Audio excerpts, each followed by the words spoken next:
আসসালামু আলাইকুম প্রিয় দর্শক, স্বাগতম আরও একবার এসএমএস টিভির আরেকটি নতুন নিউজে। 21শে ফেব্রুয়ারি উপলক্ষে আজকের এই শহীদ মিনারে ফুল দিচ্ছে, সেটা নিয়ে থাকছে বিস্তারিত। পুরো আজ নিউজটি দেখার 21শে অনুরোধ করছি। ফেব্রুয়ারি প্রথমে মহান জানাই শহীদ সবাইকে দিবস ও রমজান মোবারক। আন্তর্জাতিক মাতৃভাষা দিবস। 1952 সালের এই দিনে বাংলাকে রাষ্ট্রভাষার স্বীকৃতি আদায়ের আন্দোলনে প্রাণ দিয়েছিলেন সালাম, বরকত, রফিক, জব্বার ও শফিউর সহ নাম না জানা অনেকে। 21শে প্রথম প্রহরে রাত 12টা 1 মিনিটে প্রথমে কেন্দ্রীয় শহীদ মিনারে পুষ্পস্তবক অর্পণ করে ভাষা শহীদদের প্রতি শ্রদ্ধা জানান রাষ্ট্রপতি মোহাম্মদ শাহাবুদ্দিন। এরপর শহীদদের স্মরণে পুষ্পস্তবক অর্পণ করেন নবনির্বাচিত প্রধানমন্ত্রী তারেক রহমান।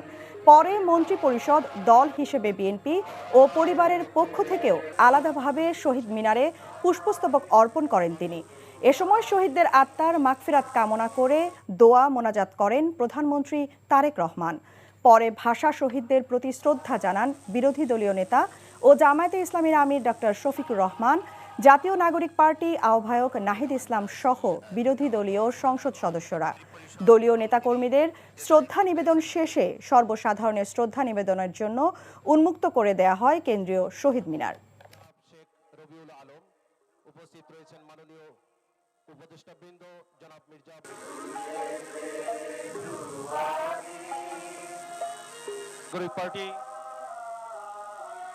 বাংলাদেশ জামাতে ইসলামীর আমির ডক্টর শফিকুর রহমানের নেতৃত্বে কেন্দ্রীয় শহীদ মিনারে 21শের প্রথম প্রহরে শ্রদ্ধা নিবেদনের আগে স্থানীয় সরকার মন্ত্রী ও বিএনপির মহাসচিব মির্জা ফখরুল ইসলাম আলমগীর সাংবাদিকদের বলেছেন, 21শের মধ্য দিয়ে এ জাতির সকল আন্দোলন ও অর্জনের শুরু, আর এই 21শের চেতনাকে ধারণ করে এগিয়ে যেতে চায় বিএনপি সরকার। আমাদের জন্য নিঃসন্দেহে নতুন একটা প্রেরণা হয়ে আসবে এবং আজকে এই যে চ্যালেঞ্জগুলো আমাদের সামনে আসছে, আমাদের অর্থনীতিকে সংগত করা, আমাদের রাজনীতিকে আরো সংগত করা, এই কাজগুলো আমরা 21শের চেতনাকে ধারণ করতে সক্ষম হব বলে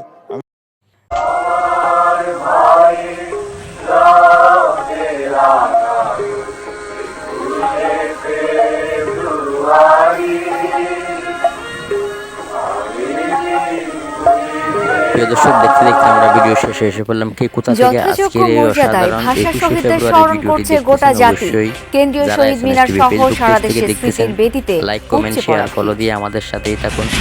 যারা ইউটিউব থেকে দেখবেন অবশ্যই সাবস্ক্রাইব করুন আমাদের এসএমএস টিভি প্লাস। অন্যদিন অন্য জায়গায় অন্য লাইভ ভিডিও দেখার জন্য আমন্ত্রণ জানিয়ে আজকের মতো এখানে বিদায়। সবাই ভালো থাকবেন, সুস্থ থাকবেন, সবার সুস্বাস্থ্য কামনা করছি। আসসালামু আলাইকুম ওয়া রাহমাতুল্লাহ।